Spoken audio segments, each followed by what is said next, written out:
Heikun keiku. Video pitkästä aikaa. Ei ole pitkään aikaan tullut videota tehtyäkään. Niin nyt onkin hyvä taas harjoitella ja katsoa mitä tästä tulee. Ja jotain taivaissa on sydämelleni puhunut.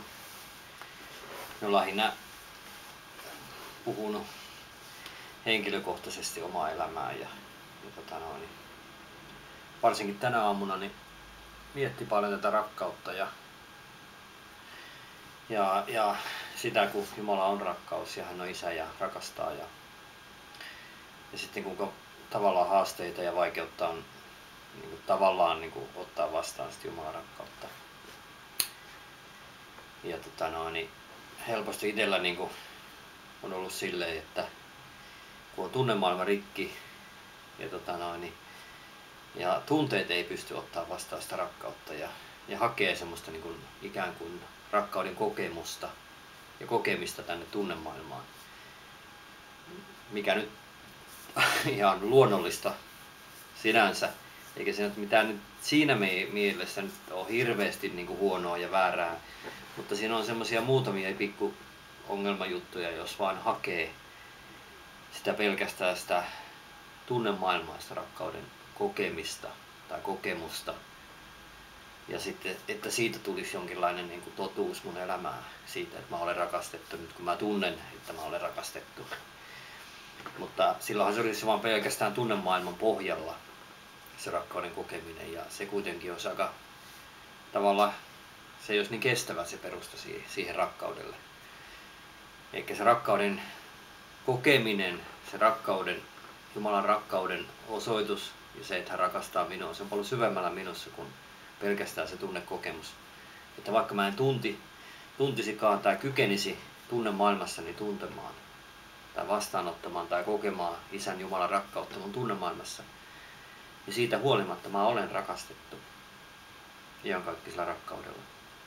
Ja se rakkaus on vuodatettu mun henkeeni, niin kuin roomalaiskirja sanoo, mutta toivo ei saata häpeää, sillä Jumalan rakkaus on vuodatettu meidän sydämeemme Pyhän Hengen kautta, joka meissä asuu. Eli se rakkaus on vuodatettu mun henkeeni ja mun sydämeeni, se on syvemmällä kuin mun tunnemaailma. Mutta kyllä mä uskon, että Jumala haluaa myös parantaa sen tunnemaailmankin. Mutta tunnemaailman, jos on rikki tunteet, niin ei ne vaan kykene jostain syystä tuntemaan sitä rakkautta. Ja sitten ainakin itsellä tunteet on ollut lukossa ja ei ole kyennyt vastaanottamaan rakkautta, niin sitten mä oon tulkinnut vähän silleen, että no en mä sitten ole niin avoin tälle rakkaudelle, että mä oon jotenkin vaan lukossa. Ja sitten mä oon tällä tunnepohjaisella kokemuksella arvioinut sitä, kuinka avoin mä oon Jumalan rakkaudelle tai kuinka paljon mä sitä kykenen vastaanottamaan, mutta siinäkin mä oon mennyt vipaan ja harhaan, koska se ei ole totuus, se ei ole koko totuus. Se on totuus ehkä mun tunnemaailman puolesta, mutta se ei ole totuus siitä, että mun sydämeni ja mun henkeni ei olisi avoin ja auki Jumalan rakkaudelle, koska ne ovat auki Jumalan rakkaudelle. Mutta niin helposti sitä just on tämän oman tunnepohjaisesti halunnut tuntea sitä Isän rakkautta. Haluan tuntea Isän rakkautta, koska se tarve siellä on olemassa, eikä sitä poisteta, eikä se ole huono juttu.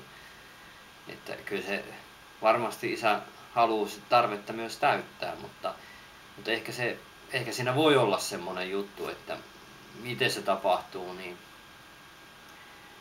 että jos mä ehkä kokisin nyt valtavasti tunnetasolla Jumalan rakkautta, niin mä varmasti ehkä rakentaisin elämäni perustuksen sille tunnepohjaiselle kokemukselle Jumalan rakkaudesta. No entäs sitten huomenna, kun se tunnekokemusta ei enää olisi siitä Isän rakkaudesta? Mitäs mä sitten ajattelisin, että no eikö Jumala nyt sitten mua rakasta? Tänään tuntuu näin kurjalta ja huonolta, enkä kykene tuntemaan sitä rakkautta. Nyt Jumala ei varmaan mua rakasta. No se on tunnekokemus. Tunteet tuntevat näin. Tunteet elävät tämmöistä tunne-elämää.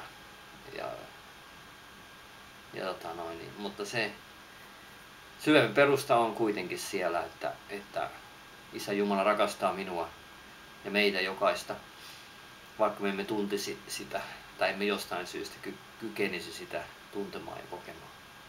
Ja tälle pohjalle ja perustalle varmasti sitten tunnemaailman ja sielun eheytyminen on hyvä niin kuin balansoitua, että tulisi semmoinen niin kuin kokonaisvaltainen tervehtyminen sillä tavalla, jonka perusta on niin kuin sit siinä kuitenkin siinä hengessä. Et se on se kuitenkin se vahvin perusta, koska siellä se totuus on, että Jumala rakastaa meitä ja hän on vuodattanut meidän henkeemme sen oman rakkautensa. Mutta sielu saa ja persona saa myös kastua ja kostua tästä rakkaudesta, niin se on myös tärkeää. Kunhan se ei vaan niinku ole sitä ykköstilan hakemista, että siinä tulee se höttö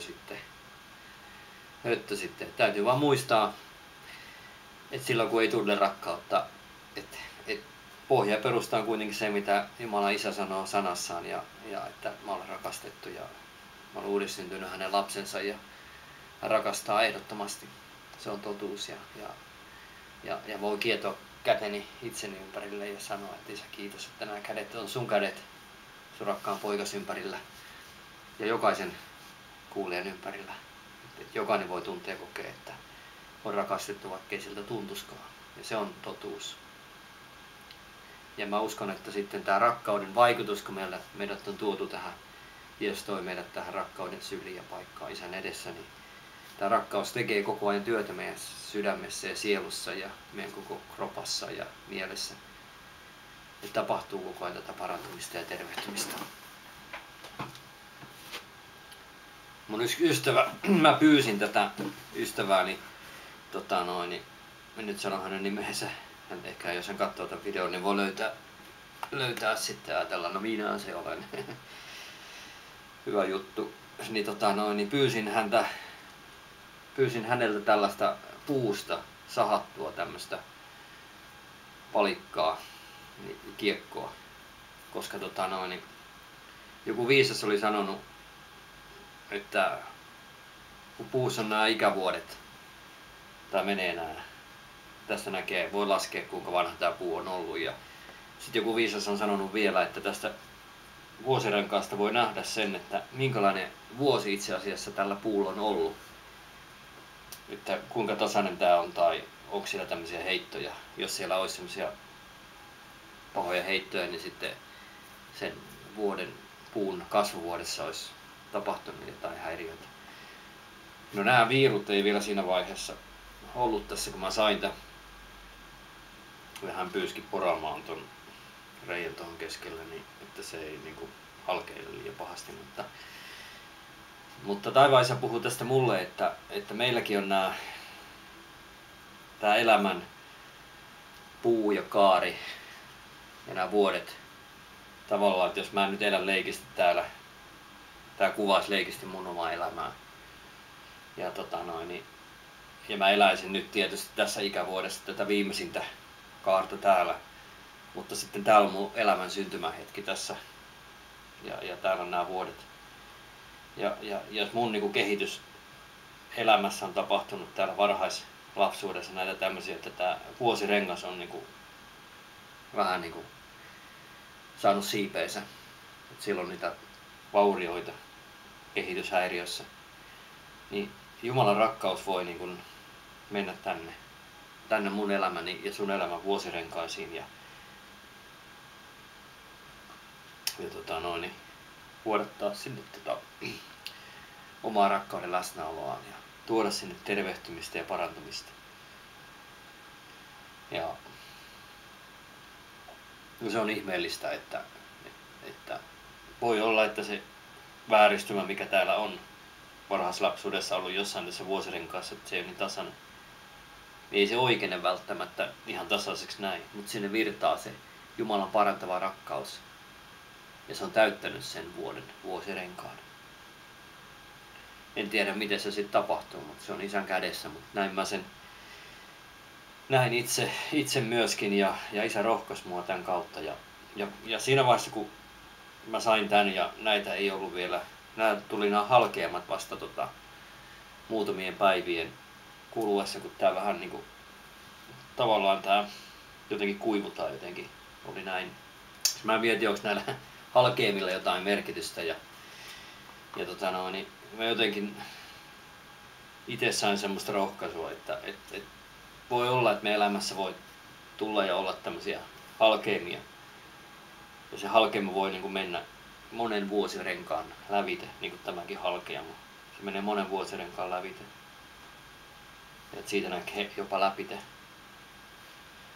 Mutta isän rakkaus voi tämmöisenkin niin kuin halkeaman meissä täyttää rakkaudellaan ja parantaa meitä. Se on ihmeellistä, että Jumalalla ei ole semmoista aikakäsitettä niin kuin meillä. Me emme sillä tavalla voi mennä ajasta taaksepäin, mutta meidän tunteemme ja kokemuksemme ja meidän elämämme muistot ja kokemukset on säilytetty kuitenkin meidän sydämessä ja sisimmässä ja taivaaseen voi rakkaudessaan mennä sinne muistoihin ja kipuihin meissä, meidän varhaislapsuuteen ja historiaan ja tähän nykyhetkeen ja tuoda sen lohduttavan, parantavan rakkauden syliin, mitä me tarvitaan, sen lohdutuksen ja rakkauden tänne. Vaikka se menee tähän halkeamaan ja se lähtee vaikka tästä, mutta se lähtee täyttämään tänne niin paljon kuin se on tarvis. Niin syvälle, kun on tarvis mennä sinne halkeaman juureen ja täyttää se omalla rakkaudellaan ja lohdutuksellaan ja parantumisellaan. En tiedä, jääkö se ikään kuin se halkeama vielä olemaan, mutta se ei ainakaan se halkeama tuo enää kipua eikä tuskaa meidän elämää. Voi olla, että siitä näkyy läpi meidän elämää ja sitten tulee rikkaus ja voimavara, mutta sillä ei ole tuskaa eikä kipua eikä niitä juttuja enää, vaan siellä on Jumalan lohdutus ja rakkaus ja parantuminen. Ja sitten tulee kiitos ja kunnia ja ylistys hänelle, että hän on niin mahtava ja upea taivaallinen Isä, joka rakastaa meitä niin paljon, että hän on kutsunut meidät rakkauden yhteyteensä oman poikansa Jeesuksen kautta. Ja Jeesus lunasti meidät ristillä Isän luo. Ja Jeesuksessa on täydellinen anteeksi antamus jokaiselle ihmiselle. Samoin voit sanoa Jeesukselle, kyllä Jeesus, tuu mun elämään. Jos sä haluat luovuttaa elämän hänelle, sä voit antaa ja sanoa vaan, että Jeesus, tuu mun elämään. Tuo tämä rakkaus, Isän rakkaus todeksi mun elämään. Ja hän tulee tekemään sen, kun me vaan annamme luvan hänelle tulla, kutsumme häntä, pyydämme häntä tulemaan. Hän ei ylitä kenenkään rajoja, ei riko kenenkään tahtomaailmaa. Hän on antanut vapaan tahdon jokaiselle ihmiselle elää tämä elämä niin kuin ihminen haluaa. Mutta hän kutsuu rakkauden yhteyteen, joka on ainutlaatuinen matka ja yhteys hänen itsensä kanssa. Jeesus tuli ja kärsi ristillä sen. Hänen päälle lyötiin kaikki synnit ja sairaudet ja kiroukset ja kaikki. Ja myös kuolema lyötiin Jeesuksen päälle. Ja kuoleman kautta ristillä hän voitti kuoleman vallan niin, että me vastaanotamme Jeesuksen ja iankaikkisen elämän. Pääsemme yhteyteen Isän Jumalan rakkauteen. Tulemme saamaan myös iankaikkisen elämän. Kuolema on kukistettu, kuolema on voitettu, inhimillinen kuolema voi tulla ja tulee osaksemme. Mutta iankaikkinen elämä, iankaikkinen kuolema ei tule meidän osaksemme, jotka ovat vastaanottaneet Jeesuksen, vaan iankaikkinen elämä Kristuksessa, Isän Jumalan luona taivaassa kuoleman jälkeen. Ja se on mahtava, että vaikka tämä elämä on lyhyt tai pitkä, on iankaikkinen elämä. Ja se perusta on siinä, että Jeesus kuoli mun puolesta ja mä oon hänen omansa nyt. Mä olen siellä, missä hän on ja hän on mennyt valmistaa mulle sijaan. Ja kun Jumala kutsui mut lapsekseen Hurumykke 92, niin mä olin kärsin kovasta kuoleman pelosta, että mä oikein tärisin. Kun mä vastaanotin Jeesuksen elämään, Isä tuli mun elämään ja sydämeen ja täytti mut rakkaudella ja rauhalla, että kuoleman pelko lähti kävelemään. Mä en selkeä pelännyt yhtään kuolemaa, koska mä tiedän, mihin mä menen. Ja niin sinne menet sinäkin. Ja siellä me nähdään. Ja se on se mahtava perustus tähän elämään. Se, että saa olla turvassa tässä rakkaudessa. Ja tietää, että mun päämäärä on iankaikkinen elämä Isän luona taivaassa. Rukoillaan lyhyesti ja jos haluat vastauttaa Jeesuksen, niin sano vaan hänelle kyllä ja niin se riittää, ei tarvitse mitään ihme suorituksia ja kepposia tehdä. Pelastus on jokaista ihmistä varten ja se on vaan yksinkertaisesti ihminen avaa sydämensä hänelle ja sanoa, uskot sen tai et, tai voit sanoa näin, että jos olet todellinen, jos olet olemassa, tuu mun elämääni, muuta se, mä annan sydämeni valtuudet, sydämeni sinulle Jeesus. Jos haluat sen tänään tehdä tässä ja nyt, niin tee se tässä. Ja mä pyydän ja rukoilen, että Jumala tulee sun elämään ja tekee itsensä todeksi sulle. Taivaan Isä, kiitos Isä jokaista ihmisestä, joka katsoo tämän videon ja on tässä Jumala sun edessäsi, sun rakastamana lapsena.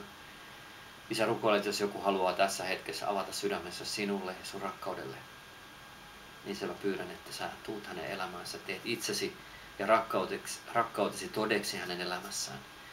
Ja vuodatat hänen elämäänsä sinun rauhasi, sinun rakkautesi, sinun elämäsi. Niin, että tämä henkilö voi kokea ja tuntea, että tämä Jumala on todellinen nyt henkilökohtaisesti minulle. Isä, kiitos, että autat kaikkia niitä, jotka kamppailee tällä hetkellä tämän rakkauden, puutoksen ja vajeen kanssa omassa elämässä. Isä, pyydän sitä, että jos sä haluat, sä voit laittaa omat kädet sun oman itsesi ympärille. Isä, mä pyydän sitä, että nämä kädet, jotka me ollaan laitettu oman itsemme ympärille, voisivat olla sun kädet itseni meidän ympärillämme. Että sä, Isä, vuodatat ja osoitat rakkautesi jokaista meitä kohtaan. Isä, että me voidaan tuntea ja kokea, että me ollaan hyväksytty ja rakastettu ja sinulle juuri sellaisena, vaikka me emme sitä aina tunne ja koe. Että meidän oma tunnemaamme ei kykene jostain syystä sitä aina tuntemaan ja kokemaan sun rakkautta. Ja sitten me voidaan helposti tuntea, että Isä, me ei olla sun rakastamia, vaikka me ollaan. Mutta Isä, sulle jokainen meistä rakkautesi syliin. Isä, anna nämä kädet olla sinun kädet meidän ympärillämme, niin kuin me ollaan laitettu omat pienet kätemme itsemme ympärille. Isä, rakasta meitä, niin kuin sä rakastatkin. Pidä meitä lähellä sinua, lähellä sun sydäntä. Lohduta meitä. Anna sille henkilölle valtavasti lohdutusta, joka juuri tällä hetkellä sitä erityisesti tarvitsee. Anna hänen tuntea, että hän saa itkeä sinun kainalossasi, sinun sylissäsi, sinun rakkaudessasi. Viipyä, olla siinä sinun lohdutettavanasi. Isä, niin kuin minäkin sitä tarvitsen. Ja jokainen meistä kaipaa ja tarvitsee. Tuntee olevansa lohdutettu, rakastettu sinun taholtasi, Isä. Kiitos, Isä. Jää siunaamaan, jää rakastamaan jokaista henkilöä. Jää rakastamaan jokaista meitä sinun rakkaudellasi. Anna meidän sielumme tyytyä sinun sylissäsi, rauhoittua sinun lähelläsi. Saamme painaa päämme sinun syliäsi vasten. Tuntea, että me kuulumme nyt sinulle. Meidän elämämme on sinun kädessä. Meidän elämämme on sinun kädessäsi tällä hetkellä. Kiitos sun rakkaudesta. Siunaa jokaista henkilöä. Siunaa jokaista tällä hetkellä. Sinun rakkaudesta.